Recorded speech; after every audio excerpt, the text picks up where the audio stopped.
Anime comes bundled with the word innovation. While traditional fantasy shows may survive on the chosen one and the hero's journey, anime just pushes out that overpowered protagonist, along with a complex magic system that turns out to be fantastic. The shows we're going to talk about are not only fantasy and magic related, but also have protagonists who can kill multiple enemies in one single strike or level cities without breaking a sweat. Before moving, quick reminder, we're bringing out lists like this every Thursday, so don't forget to hit that subscribe button or bell notification. That said, here we go.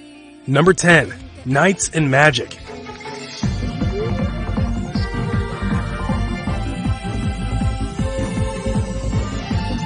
Knights and Magic is a series that combines ancient fantasy and magic elements with a modern setting. It happens in a world where knights use giant robots, called silhouette knights, to face off against demon beasts. Tsubasa Kurata, a huge mecha fan and an otaku, is transported to this world and gets reincarnated as a noble named Iru Ichivalier with his otaku knowledge, and plus his skills combined. It is up to Iru to now join with the knights to defend the kingdom. The secret to Iru's power is the parallels between his current world's magic to his previous world's programming. He is able to easily manipulate the current world's magic to create ingenious weapons and cast powerful attacks via these. And before you point it out, yes, Iru is a boy, even though he looks like a girl. Why? I don't know. Ask Astolfo. Number 9, Isekai Cheat Magician.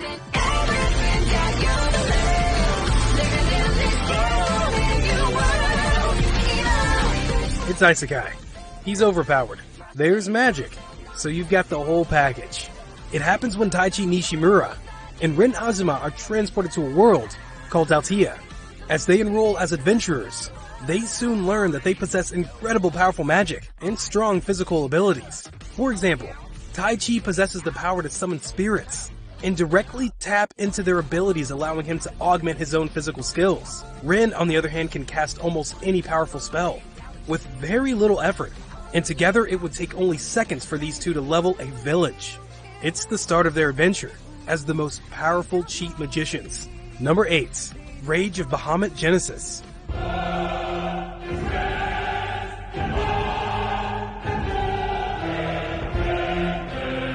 Rage of Bahamut is an anime that has everything when it comes to magic and fantasy.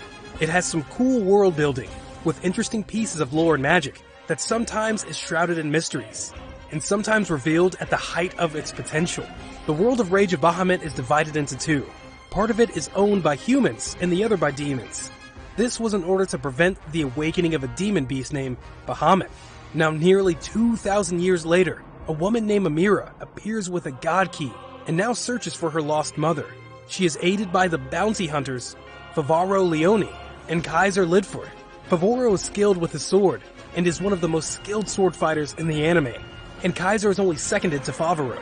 He can slice up demons with 2 blows, and if you can't call that overpowered, I don't know what can.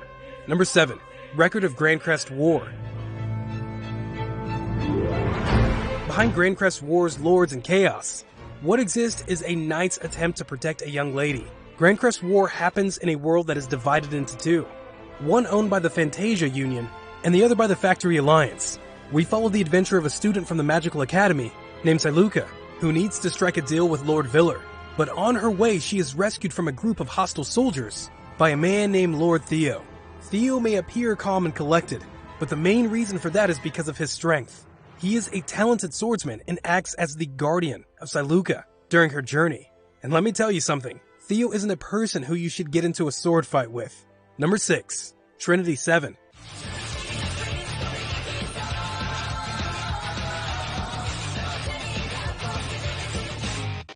Trinity 7 is one of those unique harem anime you will definitely binge watch. It tells the story of a world after the Black Sun. Arata is one victim of the accident and lost his best friend Hajira Kazuga to it. Arata is rescued by another mage named Lilith, and to save his friends, Arata joins a mage school. There he is introduced to the Trinity 7, 7 powerful mages who are at the top of their respective fields. But as it turns out, they aren't the only ones with power. Soon, Arata learns the potential of his grimoire and the own demon power hidden inside him. Apart from having an overpowered protagonist, the anime also has a well-built magic system. So if you want a combination of fantasy, plus overpowered protagonists, plus a harem, then you know the show to watch. Number 5. Campion.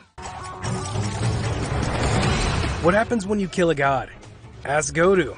After killing the god of war, Godu becomes a Campion, or God Slayer. Basically, his job is to prevent new gods wreaking havoc in the world. Despite his age and being young, he soon becomes one of the most powerful god slayers out there. And since he has the ability to even slay the gods of fate, Godu possesses infinite magical energy, plus great magical resistance. As he transforms to a god slayer, his power level increases a drastic amount, giving him the power to even fight gods. When he doesn't fight gods, you can find him avoiding the weird stunts pulled by the sword mistress, Erica Blondelli. Like Trinity 7, it's fantasy plus harem. So while slaying gods, Godu also gets the attention of all the girls he meets. Number 4. Aesthetics of a rogue hero.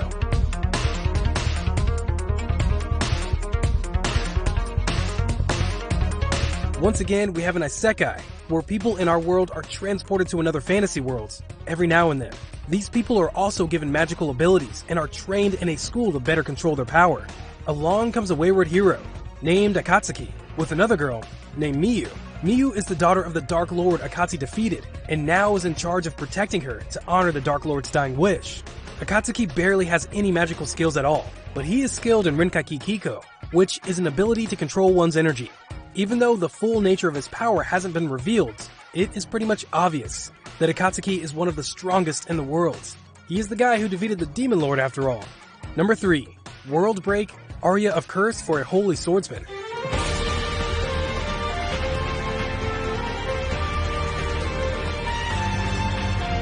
It happens in Akane Academy, where students with special powers, and known as saviors, are trained to defend against monsters called metaphysicals.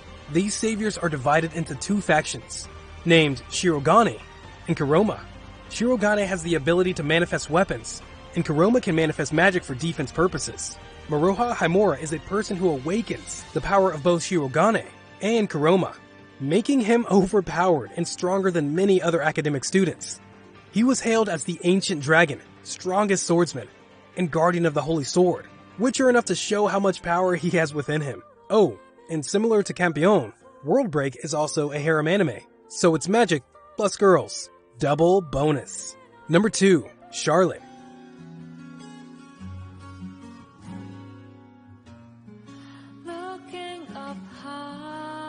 Charlotte follows the story of Yu Otozaka, a boy who awakens the ability to temporarily possess another person for 5 seconds. He lives a carefree life, but is soon recruited by the student council president of Hoshinumai Academy, named Nao Tomori. The student council's main objective is to ensure the safety of ability users from organizations who seek to exploit their powers.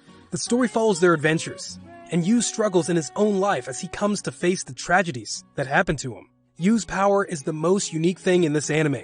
This power is very effective, but it also comes with its drawbacks, such as losing a little bit of memory and leaving the host's-own body in danger while possessing another. Luckily, Yu knows to manage his power wisely, and only controls the body for a few seconds in a moment, which gives it the most impact.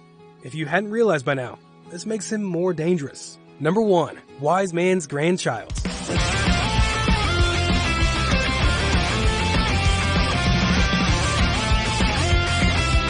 Let's end off the list with an isekai. When a young Japanese salaryman is reborn in a fantasy world, he is recruited by the world's most powerful magician, Merlin Wolford. He raises the boy as his grandson, and teaches him everything that he knows, except common sense. The anime starts when Shin learns at a magic kingdom, along with 2 girls, named Maria and Centillion. Shin excels in many arenas of magic, including defense, dimension, earth, and enchantment magic. He has even shown potential enough to level cities with one singular blast of magic and destroy opponents just by casting a single spell. His dimension magic involves releasing gates, which lets him communicate with other worlds, and his defense magic can cast barriers to stop even the most powerful attacks. So if you want a good start for your overpowered anime, then give this one a watch.